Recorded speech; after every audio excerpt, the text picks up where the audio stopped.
আল্লাহ রসুল পিছন দিক থেকে আসলেন, ফাতাআনাহু রাসূলুল্লাহ সাল্লাল্লাহু আলাইহি ওয়াসাল্লাম বিউদিন ফি খাসিরাতি। আল্লাহর নবীর হাতে একটা লাঠি, আল্লাহর রাসূল এই লাঠিটা দিয়ে সাহাবীর কোমরে একটা খোঁচু দিলেন। খোঁচু, সুবহানাল্লাহ বলেন। আল্লাহর রাসূল সাহাবীর এই জায়গায় একটা আদরের এইভাবে একটা দুষ্টমি আদর করে খোঁচু দিয়েছে। খোঁচা দিয়া বলে, এত হাসাও কেন মানুষকে? এবার সাহাবী হযরত উসাইদ ইবনে হুদাইর ঘাড় ফিরায় দেখে আল্লাহর নবী, সুবহানাল্লাহ। এবার সাহাবী ঘাড় ফিরায় আল্লাহর নবীরে দেখা বলে, আসবিরনি ইয়া রাসূলুল্লাহ, ও আল্লাহর নবী আমারে আঘাত করলেন কেন? আমিও আপনাকে আঘাত করব, প্রতিশোধ নিব। নবী তাজ্জুব, আরে আঘাত করলাম কোথায়? এই বেটা, তোরে ভালোর জন্য বলছি যে মানুষে হাসাও কেন? আমি আঘাত করছি? আঘাত করছেন, বুঝেন নাই? আমরা কি করতাম? আমরা এই কথাটা বলতাম, এই আঘাত করছেন। নবীজিটাও বলে নাই, সে ঘুরেই বলে আমার আঘাত করছেন, প্রতিশোধ নিব। রাসূলের তো শব্দ নাই। নবীজি বলে, আসবির, ঠিক আছে, প্রতিশোধ নেও। সুবহানাল্লাহ বলেন। ইস্তাবি, প্রতিশোধ নেও, নাও প্রতিশোধ নাও। আমার এখানে আঘাত করো, তোমারে কোমর আঘাত করছি না, আমার একটা আঘাত করো। এবার সাহাবী আল্লাহর নবীরে দেখেন কি বলে, ইয়া রাসূলুল্লাহ ইন্না আলাইকা কামিসান ওয়া লাইসা আলাইয়া কামিস। ওগো আল্লাহর নবী, আপনি যখন আমাকে আঘাত করেছিলেন তখন আমার শরীরে কোনো কাপড় ছিল না, আপনার শরীরে জুব্বা দেখা যায়। যদি এখনো আমি আঘাত করি তো ইনসাফ প্রতিষ্ঠা হবে না। আপনিও জুব্বা খুলেন, কোমর মোবারক বের করেন। আল্লাহর রাসূল ফারাফা আন-নবী সাল্লাল্লাহু আলাইহি ওয়াসাল্লাম আন কামিসিহি, আল্লাহর নবীজি নিজের জুব্বাটা উপরে উঠায়া নিজের কোমর মোবারকটা প্রকাশ করে দিলেন। আল্লাহর রাসূল বললেন, সাহাবী আমি তোমার কোমরে খোঁচো দিয়েছিলাম, ধরো লাঠি, আমারে আঘাত করো। এবার সাহাবী হাদিস বর্ণনাকারী আব্দুর রহমান ইবনে আবি লাইলা বলেন, এই সাহাবী লাঠিটা নিয়ে নবীজির পিছনে চলে গেছে। ফাহতাদানাহু, আল্লাহর রাসূলকে পিছন থেকে জড়ায়া ধরলেন। ওয়া জাআলা ইউকাব্বিলু কাশহাহু, সাহাবী আল্লাহর রাসূলকে পিছন থেকে জড়ায়া নবীজির কোমর মোবারকে একের পর এক চুম্বন শুরু করলেন। একটার পর একটা চুমা খাইতেছে, নবীকে ছাড়ে না।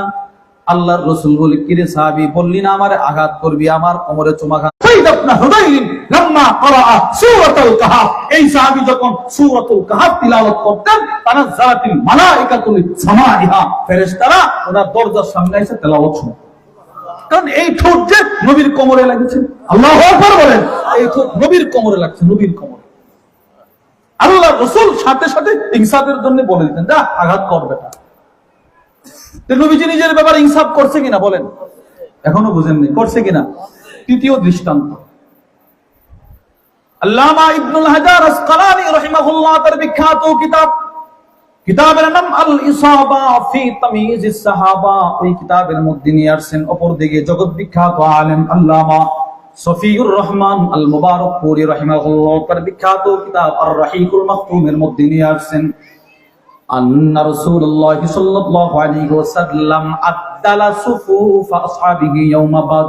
আল্লাহর রাসূল বদর যুদ্ধের দিন সাহাবাদের কাতার সোজা করতেছিলেন। ওয়া ফি ইয়াদিহি কিদহুন, নবীজির হাতে একটা তীর ছিল, তীর। এভাবে কাতার সোজা করে, সবাই কাতার সোজা করে দাঁড়াও। নবীজি কাতার সোজা করতেছে, এই দিক দিয়ে কাফেররা, আরেক দিক দিয়ে সাহাবারা। মাররা বি সাওয়াদ ইবনে গাজিয়া আল আনসারী রাদিয়াল্লাহু তাআলা আন, নবীজি কাতারের সামনে দিয়ে হাঁটতেছেন, তীরটা হাতে নিয়ে। আল্লাহর রাসূল হঠাৎ করে একজন সাহাবীর সামনে গেলেন, যেই সাহাবীর নাম হচ্ছে হযরত সাওয়াদ ইবনে গাজিয়া। ওই সাহাবীর সামনে গিয়ে দেখলেন সাহাবী সাহাবাদের কাতার থেকে ওয়া মুতাকাদ্দিমুম মিনাস সাফ, একটু সামনে দাঁড়ায় আছে। সব সাহাবারা কাতারে, ইনি একটু সামনে দাঁড়ানো। ফাতাআনাহু রাসূলুল্লাহ সাল্লাল্লাহু আলাইহি ওয়াসাল্লাম ফি বাতনিহি বিল কিদ, নবীজি তীরের মাথাটা দিয়ে তার পেটে একটা আঘাত করে বলে, ইস্তাবি ইয়া সাওয়াদ, এই সাওয়াদ যাও বেটা, কাতারে যাও, কাতার সোজা করে দাঁড়াও। সুবহানাল্লাহ। নবীজি এটা আদরের একটা আঘাত করছে, সাওয়াদ বেটা যাও, সোজা হয়ে দাঁড়াও। যেই মাত্র সাহাবীকে আঘাত করলেন, সাহাবী হুট করে নবীরে বলে, আউজাতানি ইয়া রাসূলুল্লাহ, ওগো আল্লাহর নবী, আপনি তো আমারে তীরের দ্বারা আঘাত করছেন, আঘাত কষ্ট দিবেন। ফাআকিদিনি, আমারে প্রতিশোধ নেওয়ার এবার সুযোগ দেন, মানে আমিও আপনার একটা আঘাত করব। যদি আপনি কেনই বা সুযোগ দিবেন না, ওয়াকাদ বাআসাকাল্লাহু বিল হাক্কি ওয়াল আদল, অথচ আল্লাহ তাআলা আপনাকে ইনসাফ আর সত্য ধর্ম দিয়ে দুনিয়ায় পাঠাইলো, এখন ইনসাফ করেন, আমি আপনারে আঘাত করব যেমন আপনি আমারে আঘাত করছেন। আল্লাহর রাসূল তার হাতে তীরটা দিয়ে বলে, ঠিক আছে তুমি আমার আঘাত করো। কাপড় খুলেন।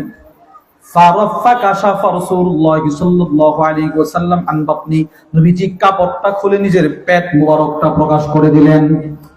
আল্লাহর রাসূল বলে, আমি তোমার পেটে আঘাত করছিলাম, তুমিও আমার পেটে আঘাত করো। এবার সাহাবী পিছন গেল, সাহাবী পিছন থেকে রাসূলকে জড়ায়া ধরলেন। নবীজির পেটে নিজের ঠোঁট দিয়ে চুম্বন শুরু করে দিলেন। একের পর এক চুমু খাইতেছেন। আল্লাহ রাসূল একটা ধমক দিলেন। নবীজি ধমক দিয়ে বলেন, মা হামালাকা আলা হাযা ইয়া সাওয়াদ, ও সাওয়াদ, বললা আমারে আঘাত করবা, কিন্তু চুমা খাইতেছো কেন? আঘাত করো, বিচার নাও। সাহাবী বলে, ইয়া রাসূলুল্লাহ, হাদারা মা তারা, তাকায় দেখেন শত শত কাফেররা দাঁড়ায় আছে। হতে পারে যুদ্ধের ময়দানে এই মুহূর্তে আমি শহীদ হয়ে মৃত্যুবরণ করতে পারি। আমার ইন্তেকালের পরে যদি আল্লাহ তাআলার আদালতে দাঁড়ানোর পরে যদি আল্লাহ তাআলা আমার জাহান্নামের ফয়সালা করে দেয়, আমার শাহাদাতের মর্যাদা যদি আল্লাহর কাছে কবুল না হয়, আমার জিন্দেগীর নামাজ যদি আল্লাহর কাছে কবুল না হয়, আমার জিন্দেগীর ইবাদত যদি আল্লাহর কাছে কবুল না হয়, আমি আল্লাহকে বলবো, আল্লাহ আমার শরীরের চামড়াটা কিন্তু সাধারণ কোনো চামড়া নয়, মৃত্যুর পূর্বে কিন্তু আমার চামড়াটা তোমার দোস্তের চামড়ার সাথে একটু লাগায় আনছো। ও আল্লাহ, তোমার দোস্তের চামড়ার সাথে আমার চামড়াটা লাগার বরকতে তুমি কিন্তু আমার চামড়ায় জাহান্নামের আগুন দিতে পারো না। তোমার দোস্তের চামড়ায় যেমন জাহান্নামের আগুন, হ্যাঁ, এই চামড়ার সাথে আমার চামড়া লাগার কারণে আমারও জান্নাত দিয়ে দাও। ও আল্লাহর রাসূল, আরাদতু আই ইয়াকুন আখিরুল আহদি বিকা আই ইয়ামুসা জিলদি জিলদাক, আমার জিন্দেগীর শেষ তামান্না ছিল যুদ্ধের আগে যেন আমি আপনার শরীরের সাথে আমার শরীরটা লাগায় মরতে পারি। সেটাই আমি করছি। আপনি আমার আঘাত করতেন না তো যদি আমি সামনে না দাঁড়াইতাম। আঘাত করছেন, আমি জানি বদলা আঘাত চাইলে আপনি পেট মুবারক উন্মুক্ত করে দিবেন, এটাকে আমি আমার জান্নাতের উসিলা বানাই দিয়েছি। আল্লাহু আকবার বলেন, জোরে উসিলা বানাইছি, উসিলা। চিন্তা করছেন, নবীজি ইনসাফ প্রতিষ্ঠা করত, সাহাবারা সেই ইনসাফটাকে নিজের নাজাতের জরিয়া বানায় দেয়। তাহলে আল্লাহ রাসূল নিজের ব্যাপারে ইনসাফ করছে কিনা বলেন, জোরে বলেন, ইনসাফ করছে কিনা? তিনটা ঘটনা থেকে কি বুঝলেন? নবীজি নিজের ব্যাপারে ইনসাফ প্রতিষ্ঠা করেছে কিনা বলেন না? হ্যাঁ। দ্বিতীয় পয়েন্ট ছিল পরিবারেও ইনসাফ প্রতিষ্ঠা করা। বুখারী শরীফের 5225 নম্বর হাদিসের বর্ণনায় আছে, وعن انس بن مالك رضي الله تعالى عنه قال, আনাস ইবনে মালিক বলেন, কান রাসূলুল্লাহ সাল্লাল্লাহু আলাইহি ওয়াসাল্লাম আও কানান নবী সাল্লাল্লাহু আলাইহি ওয়াসাল্লাম ইনদা বা'দি নিসাই, আল্লাহর রাসূল এক বিবির ঘরে ছিলেন। নবীজির অনেক বিবিদের ভিতরে এক বিবির ঘরে নবীজির পালা বন্টন আসছে, এখানে থাকলেন। فأرسلت إحدى أمهات المؤمنين بصحفة فيها طعام, নবীজির আরেক বিবি একটা প্লেটে কিছু খাবার দিয়ে নবীর এই বিবির ঘরে পাঠাইলেন। আরেকজন বিবি খাবার পাঠাইছে এই বিবির ঘরে। যেই মাত্র খাদেম খাবারটা নিয়ে নবীর ঘরে ঢুকছে, এই বিবি বলে, খাবার কোত্থেকে আসছে? বলে, অমুক বিবি পাঠাইছে। ফাদরাবাতিল্লাতিন নবী সাল্লাল্লাহু আলাইহি ওয়াসাল্লাম ফি বাইতিহা ইয়াদাল খাদেম, খাদেম রাগ হয়া খাদেম রে এই বিবি একটা আঘাত করলেন খাদেমের হাতে। ফাসাকাতাতিস সাহফা, মহিলাদের আত্মমর্যাদা বেশি, এদের আত্মমর্যাদাই লেগেছে রাগে। রাসূল আমার ঘরে, আমি খাবার খাওয়াবো, সে খাবার দেওয়ার কে? আঘাত করছে, খাদেমের হাত থেকে প্লেটটা মাটিতে পড়ে গেছে। ফানফালাকাত, প্লেটটা পরে ভেঙে টুকরা টুকরা হয়ে গেল। ফাজামাআন নবী সাল্লাল্লাহু আলাইহি ওয়াসাল্লাম ফিলাতাস সাহফা, নবীজি নিজের হাতে প্লেটের ভাঙা টুকরাগুলো জমা করলেন। সুবহানাল্লাহ, নবীজি নিজে জমা করতেছে প্লেটের টুকরাগুলো, এইভাবে জমা করে একসাথে। সুম্মা জাআলা ইয়াজমাউ ফিহা আত-তাআম আল্লাযী কানা ফিস সাহফা, প্লেটে যে খাবারগুলো ছিল খাবারগুলো নবীজি জমা করলেন। ওয়া ইয়াকুল, আর আল্লাহর রাসূল বলতে লাগলেন, গারাত উম্মুকুম, তোমাদের মায়ের আত্মমর্যাদায় লেগেছে। ওই বিবি যে আঘাত করছে, নবীজি বলে, প্রেস্টিজে লাগছে, আমি যে উনার ঘরে আরেকজন কেন খাবার পাঠাইলো, আত্মমর্যাদায় লেগেছে, আত্মমর্যাদা। এবার আল্লাহর রাসূল সুম্মা হাবাসাল খাতিম, টুকরাগুলো নবীজি ওয়া আমসাকাল মাকসুরাতাল্লাতী হুয়া ফি বাইতিহা, নবীজি যেই বিবির ঘরে, যেই বিবি ভাঙছে, এই বিবির ঘরে ভাঙা টুকরাগুলো নবীজি রেখে দিলেন। নবীজি ইনসাফ করছে, ইনসাফ। সুবহানাল্লাহ বলেন। দেখছেন নি কি সুন্দর ইনসাফ। তাহলে পরিবারে নবীজি ইনসাফ করছে কিনা বলেন? 3, নিজের গোষ্ঠীর বিরুদ্ধে, গোষ্ঠী কুরাইশ গোত্রের বিরুদ্ধেও রাসূল ইনসাফ করছে। বুখারী শরীফের 3475 নম্বর হাদিসের বর্ণনায় আসছে, وعن عائشة رضي الله تعالى عنها قالت, আম্মা জান আয়েশা সিদ্দিকা রাদিয়াল্লাহু তাআলা আনহা থেকে বর্ণিত, তিনি বলেন, আন্না কুরাইশান আহাম্মাহুম শাআনুল মারআতিল মাখজুমিয়াতিল্লাতী সারাকাত, কুরাইশ গোত্রের একজন মহিলা চুরি করেছে, মাখজুমি মহিলা চুরি করেছে, যে চুরির অপরাধটা সমস্ত কুরাইশ গোত্রের নেতাদের ঘুম হারাম করে দিয়েছে। ঘুম হারাম কিভাবে? এখন নাই, কিছু জরিমানা করে দেন, বেশি একটা জরিমানা করেন, বেশি করেন, তো টাকা যত লাগে দিমু, আর টাকাই দেন না, মান সম্মান চলে যাবে। আর বিচারটা আর জনসম্মুখে করার দরকার নাই, চুপি চুপি করে শেষ করে দেন, দিয়ে দিব। এই মুহূর্তে নবীজির কাছে এই সুপারিশটা করার সাহস একমাত্র উসামা ইবনে যায়েদ ছাড়া আর কেউ পারবে না, আর কেউ পারবে না। সব সাহাবারা সিলেক্ট করলেন, কেন তাকে নির্বাচন করলেন? এই প্রশ্নের জবাব দিতে গিয়ে আল্লামা ইসমাঈল আল আনসারী রাহিমাহুল্লাহ তার বিখ্যাত কিতাব আল ইলমাম বিশরহি উমদাতিল আহকাম, ওই কিতাবের মধ্যে লেখেন, উসামা ইবনে যায়েদ যখন রাসূলের কাছে কোন সুপারিশ করত, নবীজির সাথে সাথে মঞ্জুর করে দিত। এই আশায় সবাই উসামারে পাঠাইছে, উসামা সুপারিশ করলে নবীজির সুপারিশটা মঞ্জুর করবে। ফাকাল্লামাহু উসামা ইবনে যায়েদিন, উসামা ইবনে যায়েদ গেল, গিয়ে বলল, দাদা কি, কেন আসছো? বিচার শুরু হয়ে গেছে। কানে কানে গিয়ে বলে, দাদা মহিলাটা কিন্তু আপনার গোত্র কুরাইশের, এই মহিলাটার যদি হাত কাটেন তো আপনার গোত্রের মান সম্মান শেষ। যেই মাত্র উসামা এই কথাটা বলল, আল্লাহ রাসূলের চেহারা লাল হয়ে গেল। আল্লাহ নবী দাঁড়ায় বললেন, উসামা আতাশফাউ ফি হাদ্দিম মিন হুদুদিল্লাহ, কিরে উসামা, তুমি কি আল্লাহ যে বিচারটা নির্ধারণ করেছে ওই বিচারের বিরুদ্ধে সুপারিশ করছে? আর বেটা ভালো সরো এখান থেকে। এমন এক ধমক দিছে নবীজি, রাসূল তারে ধমক দিয়া দাঁড়ায় গেছে। আল্লাহ রাসূল দাঁড়ায় একটা ভাষণ দিলেন। নবীজি বলে, শোনো, ইন্নামা আহলাকাল্লাযীনা ক্বাবলাকুম আন্নাহুম কানু ইযা সারাকা ফীহিমুশ শারীফ তারাকু, শোনো, তোমাদের পূর্বের জাতিদেরকে এই কাজটাই ধ্বংস করেছে। এই কাজটা, কোন কাজটা? তো এদের সময় যখন কোন সম্ভ্রান্ত গোষ্ঠী, কোন বড় মানুষ, কোন নেতা, এরা যখন দুর্নীতি করত, তাকে বিচারের আওতায় আনা হতো না। কোন রিক্সা চালক যখন দুর্নীতি করত, সমস্ত টিভি চ্যানেলে তাকে হেডলাইন। হাজার হাজার কোটি কোটি টাকা পাচার করার পরেও তার লিস্টি নাই। যাদের ব্যাপারে দুর্নীতির কি বলে ধারণাও করা যায় না, এদেরকে দুর্নীতির লিস্টিতে ফেলে দাও। নবীজি বলে, এই এই এই একটা কাজ মানুষটা ধ্বংস করে দেয়, এই যে কাজটা না মানুষটা ধ্বংস করে। নবীজি বলে, শোনো, তোমাদের পূর্বে একটা অবস্থা ছিল, প্রভাবশালীরা কিছু করলে ছেড়ে দে, এটা বিচার করো, আর অসহায় মানুষ করলে বিচার করো, সবার সামনে বিচার করো। নবী বলে, না, আমি এটা করবো না, আমি ইনসাফ প্রতিষ্ঠা করবো, যাক আমার গোষ্ঠীর বিরুদ্ধে। শোনো, আল্লাহ রাসূল একটা বক্তব্য দিতে গিয়ে বলেন, ওয়া আইমুল্লাহ, আল্লাহর কসম, লাউ আন্না ফাতিমা বিনত মুহাম্মদ সাল্লাল্লাহু আলাইহি ওয়াসাল্লাম সারাকাত, আমার কলিজার টুকরা মেয়ে ফাতিমা যদি চুরি করত, লা কাতাতু ইয়াদাহা, আমি তার হাতটাও কেটে দিতাম। সুবহানাল্লাহ বলেন, তার হাত আমি কেটে দিতাম। এই যে নবীজির একটা বক্তব্য, আমার মেয়ে ফাতেমা যদি চুরি করতো তার হাত কেটে দিতাম। নবীর এই এক বক্তব্যের ব্যাখ্যা করতে গিয়ে আল্লামা মুহাম্মদ ইবনে সালেহ আল উসাইমিন রাহিমাহুল্লাহ, তিনি বুখারীর ব্যাখ্যা করতে গিয়ে, এই হাদিসের ব্যাখ্যা করতে গিয়ে বলেন, ওয়াহাদা ইয়াদুল্লু আলা কামালি আদলি, নবীর এই একটা বক্তব্য, কোনটা?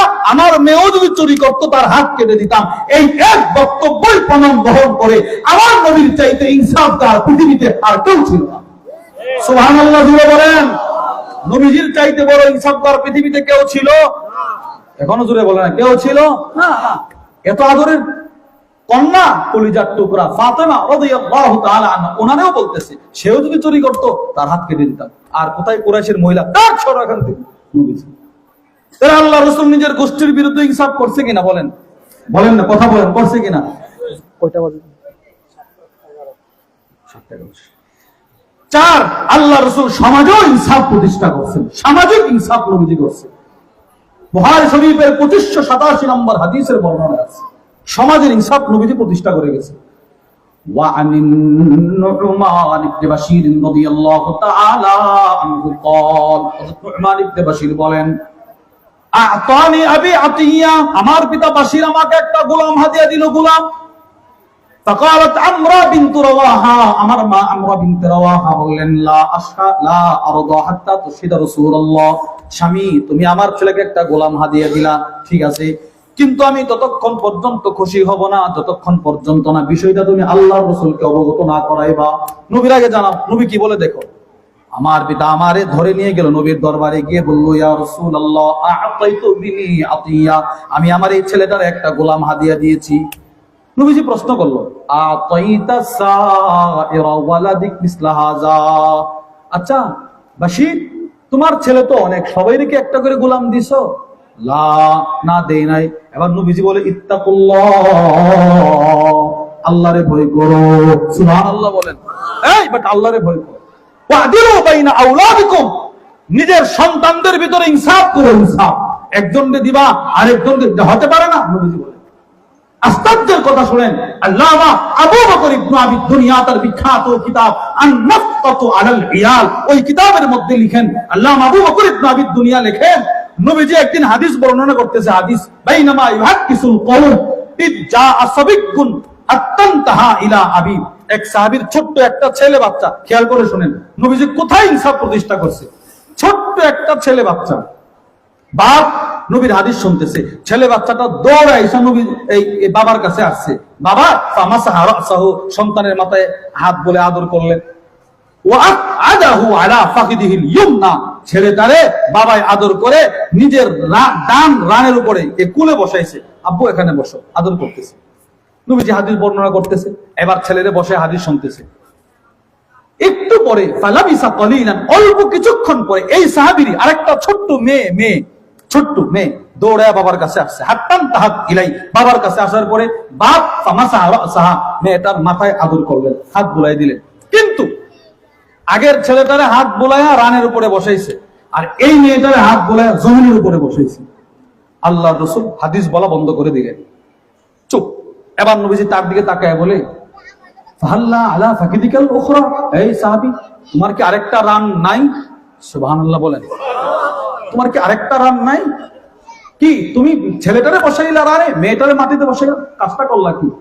সাহাবী তাড়াতাড়ি তড়িঘড়ি করে কাঁপতে কাঁপতে ফাহামালাহা আলা ফাকিদিহিল উখরা, মেয়েটারে বাম রানে বসাইছে। এবং নবীজি হাসি দিয়ে বলে আল আন আদালতা, এখন তুমি ইনসাফ করেছো। চিন্তা করেন তো নবীজি কোথায় ধরছে, কোথায়? এজন্য নিজের পরিবারে ইনসাফ করা, সন্তানদের মধ্যে ইনসাফ করা, এই ইনসাফের এই সন্তানদের মধ্যে বেইনসাফের কারণে অনেক মা বাপ জাহান্নামে যাবে। নাউজুবিল্লাহ বলেন। হুজুর কোথায় পাইলেন? তিরমিজির 2117 নম্বর হাদিসের বর্ণনায় আছে, আল্লাহর রাসূল বলে ইন্নার রাজুল লা ইয়ামাল ওয়াল মারআ বিতাআতিল্লাহি 60 সানা, অনেক পুরুষ, অনেক মহিলা, অনেক বাপ, অনেক মা, অনেক স্বামী, অনেক স্ত্রী বিতাআতিল্লাহি 60 সানা, 60 বছর আল্লাহর ইবাদত করবে, 60 বছর আল্লাহর ইবাদত করবে। সুম্মা ইয়াহদুরুহুমাল মাউত, মৃত্যুর পূর্বে ফায়ুদারান ফিল ওয়াসিয়া, ওসিয়ত করতে গিয়ে এক ছেলেরে জিতাইবে আর এক ছেলেরে ঠকায় দিবে। নবীজি বলে ফাতাজিবু লাহুমান নার, অভিজন মা বাপ জাহান্নামে যাবে। নাউজুবিল্লাহ বলেন না জোরে, জাহান্নামে যাবে। কি ভাই, এজন্য সন্তানদের মধ্যে ইনসাফ প্রতিষ্ঠা করা। তাহলে রাসূলুল্লাহ সাল্লাল্লাহু আলাইহি সাল্লাম সমাজ সংশোধনে রাসূলের ভূমিকা, নবীজি ব্যক্তি জীবন সংশোধন করলেন, নবীজি পারিবারিক জীবন সংশোধন করলেন, নবীজি সামাজিক জীবন সংশোধন করলেন। ব্যক্তিগত জীবন সংশোধনের দৃষ্টান্ত ওই পিচ্চি সাহাবী উমর ইবনে আবি সালামা, বাম হাতে খাবার খাচ্ছিল, বিসমিল্লাহ বলা যারা খাবার খাচ্ছিল, নবীজি সংশোধন করলেন। পারিবারিক জীবন, মেয়ে সন্তান জন্ম দিলে ঝগড়া লেগে যেত, নবীজি এটাও মিটাইয়া দিলেন। সামাজিক জীবন সংশোধন রাসূল আবার কয়েকটা পদক্ষেপ গ্রহণ করেছেন। এই সময়ের ভিতরে তিনটা আপনাদের সামনে উপস্থাপন করেছি। 1 নাম্বার, রাসূল সমাজ সংশোধন করতে গিয়ে আল্লাহর দাওয়াত দিয়েছেন। 2 নাম্বার, নবীজি সমাজ সংশোধন করতে গিয়ে সমাজ থেকে বৈষম্য দূর করেছেন। 3 নাম্বার, রাসূল সমাজ সংশোধন করতে গিয়ে সমাজে ইনসাফ প্রতিষ্ঠা করেছেন। এইগুলো যদি আপনি করতে পারেন, লিখে রাখেন, রাসূল যা যা পদক্ষেপ গ্রহণ করেছে, আপনিও যদি সেগুলো আপনার ঘরে, আপনার পাড়ায়, আপনার সমাজে গঠন করতে পারেন, প্রয়োগ করতে পারেন, আপনার সমাজটা হবে গোটা পৃথিবীতে একটা রোল মডেল ইমানি সমাজ। আল্লাহ আমাদের সকল